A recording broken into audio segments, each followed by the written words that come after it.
que a República chegou ao Brasil e quais motivos impulsionaram ela? Bom, um dos motivos eram as fraudes do imperador, que o transformavam no grande e único eleitor. Também teve a abolição da escravatura, que foi uma conquista que ocorreu em um movimento de desobediência civil sem precedentes, que gerou uma expectativa para novas reformas, seja o federalismo ou a descentralização, a separação entre a Igreja e o Estado, o fim da meritocracia e dos privilégios. Houve também um acúmulo de conflitos entre autoridades civis e oficiais do exército. E o descontentamento militar foi tão grande que se transformou em um golpe. Naquele momento, havia uma nova opinião pública, e o apreço à modernidade e o progresso se confundiu com a ideia de república. Houve também a questão militar, que foi uma sucessão de conflitos entre oficiais do exército brasileiro e a monarquia, conduzindo uma crise política que fortaleceu a campanha republicana. Este golpe, envolvendo Deodoro e lideranças civis à conspiração republicana, Deodoro limitou-se a derrubar o gabinete, até que José do Patrocínio declarou em nome do povo consumada a queda da monarquia e proclamação da República como nova forma de governo no Brasil. Com a proclamação da República, em 1889, inaugurou-se um novo período na história política brasileira. O poder político passou a ser controlado pelas oligarquias rurais, sendo que principalmente as oligarquias cafeeiras. Antes disso, nós tivemos um período denominado República da Espada, em que o Brasil estava sob o domínio dos militares. Durante esse período, nós tivemos dois presidentes, o Marechal Deodoro da Fonseca e o Marechal Floriano Peixoto. Após isso, tivemos um período chamado de República Oligárquica, também conhecido como República do Café com Leite, República dos Coronéis e até mesmo República Velha.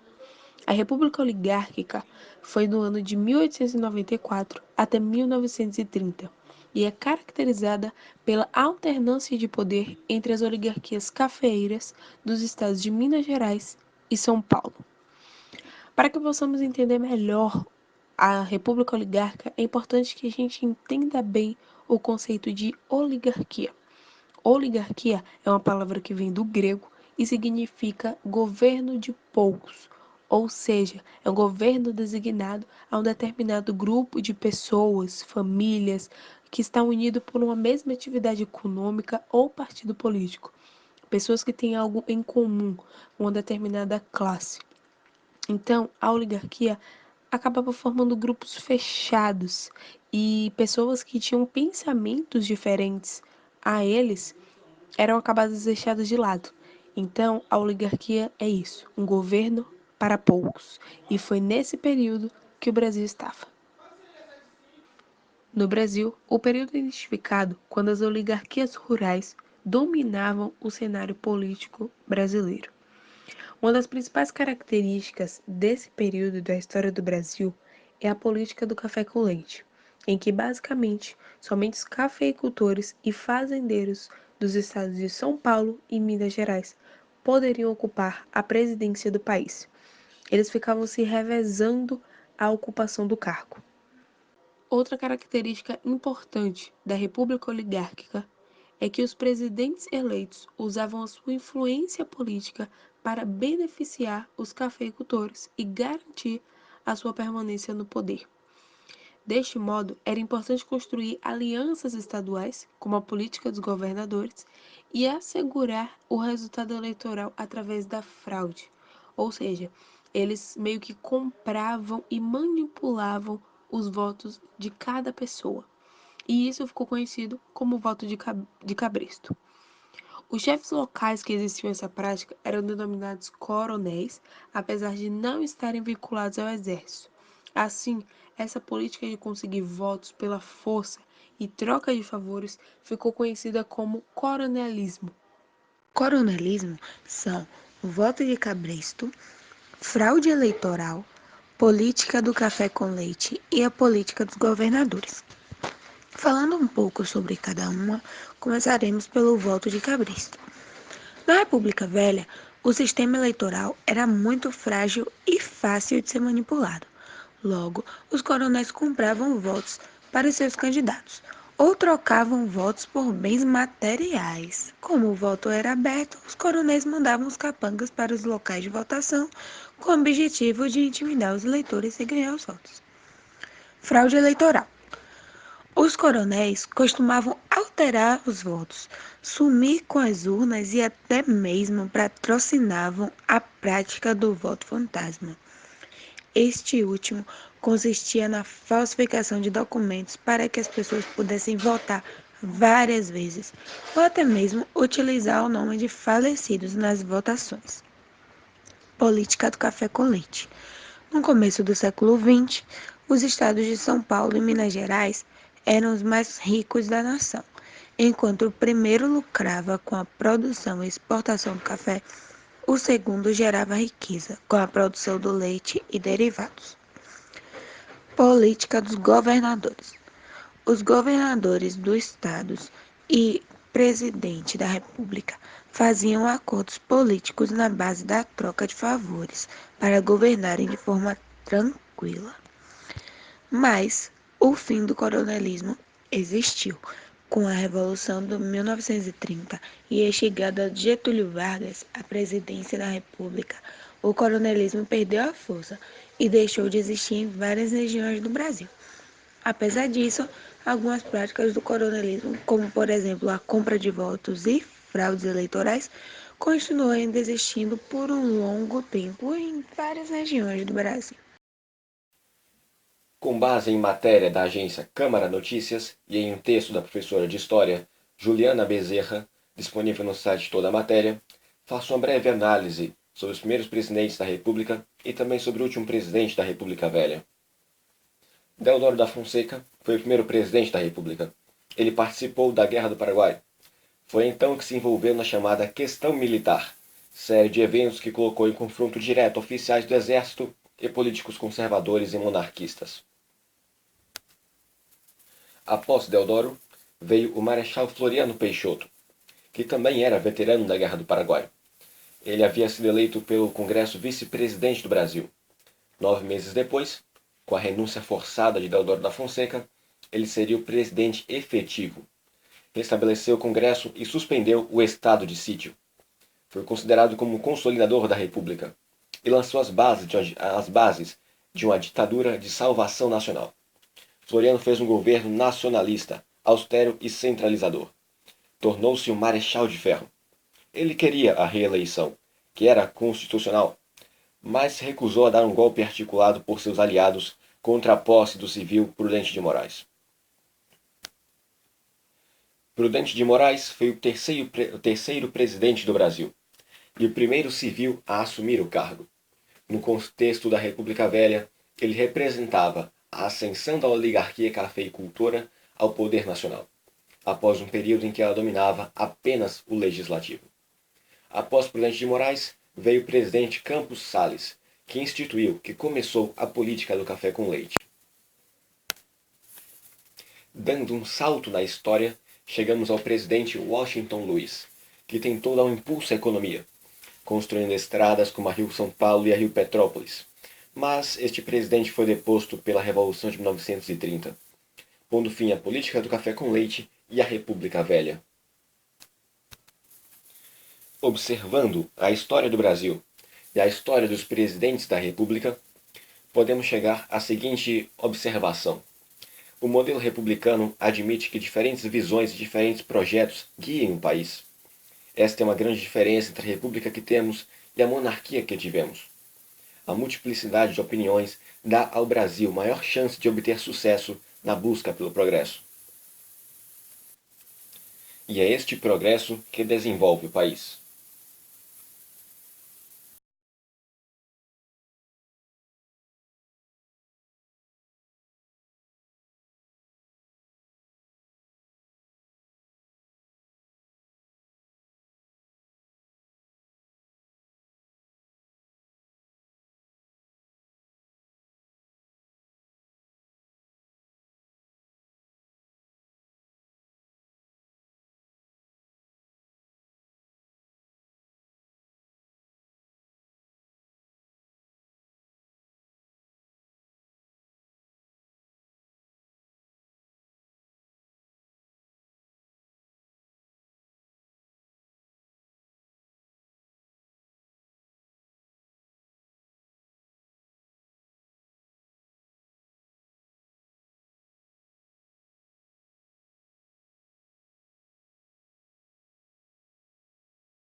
Primeira República, República Oligárquica, República Café com Leite.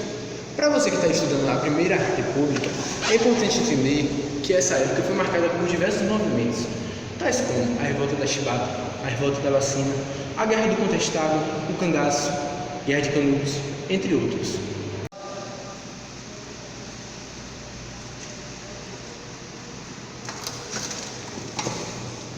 Primeira República, República Oligárquica, República Café com Leite.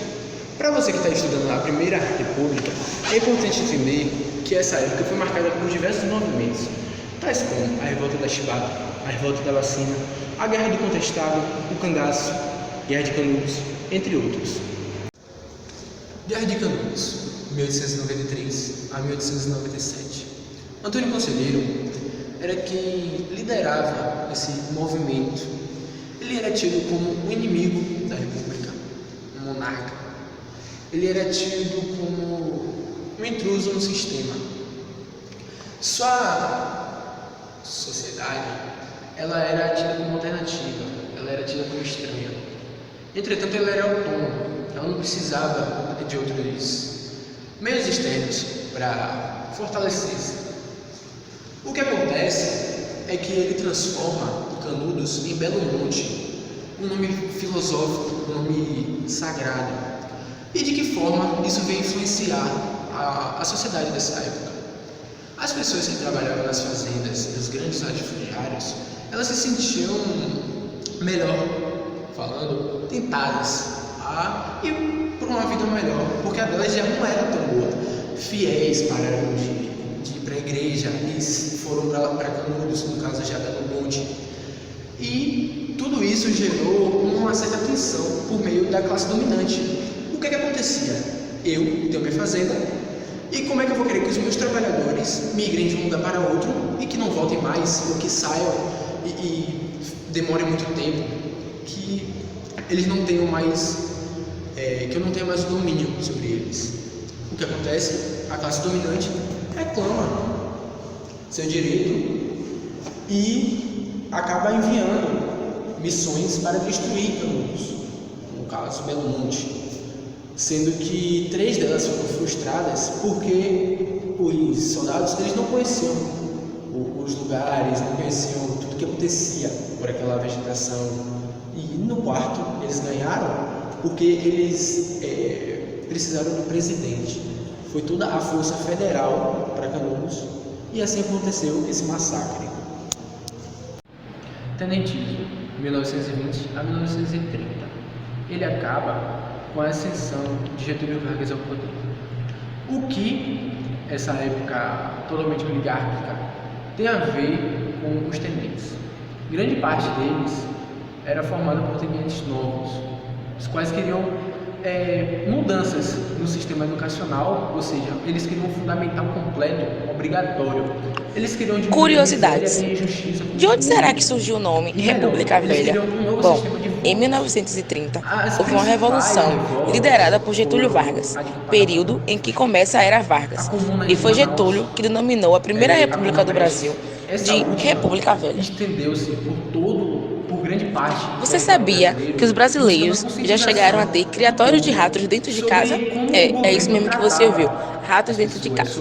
Com o intuito de diminuir o surto das doenças da época da Revolta da Vacina, Oswaldo Cruz, chefe do Departamento Nacional de Saúde Pública, pagava por ratos que fossem entregues ao governo. Com isso, surgiu pequenos empresários com criatórios de ratos dentro de casa. E aí, com isso, a medida logo teve que ser suspensa e substituída por outra. Mas por Você sabe me dizer por que a bandeira do Brasil tem verde e amarelo? Bom, se assim como eu, você acha que o verde e amarelo é por causa das matas e o ouro brasileiro, tenho que te dizer que fomos enganados. O verde e amarelo presente na nossa atual bandeira, com a frase positivista ao meio, é uma homenagem na família real. Na verdade, a nossa bandeira atual é uma releitura da primeira bandeira brasileira que foi decretada por Dom Pedro I. A nossa bandeira atual não se parece nada com a primeira bandeira da época do Império, mas o verde e amarelo presente na nossa atual bandeira é uma homenagem à família real, porque o verde e amarelo já se encontrava na primeira bandeira. Paraná e Santa Catarina. O que aconteceu foram contratados, além de ter já camponeses nesse lugar, contratados outros trabalhadores pela empresa, que no caso não era nacional, era estrangeira, que estava construindo a via. Isso aumentou ainda mais a tensão e a disputa nessa localização pelas terras. E o que esse surge uma figura, um beato, um messiânico, José Maria. Ele tem boa conversa e ele consegue reunir grande número de camponeses, cerca de 20 mil pessoas. O que acontece? Ele é tido pelos coronéis, pelo Estado, como um inimigo da República e é perseguido e acaba sendo preso. O fim do contestado se dá quando um dos principais líderes do movimento também é preso. E a gente já sabe qual é a resolução final. As baixas foram mais significantes do lado mais pobre. E é assim que acontece. O que podemos concluir? É fácil perceber como as questões sociais eram de menos nessa época. O que realmente interessava para o governo, aos políticos, era o financeiro que as empresas de fora traziam. As propriedades rurais também. Quando havia algum movimento organizado o suficiente para mudar algo, o governo logo procurava uma forma de silenciar a voz do povo. Essa é a conclusão.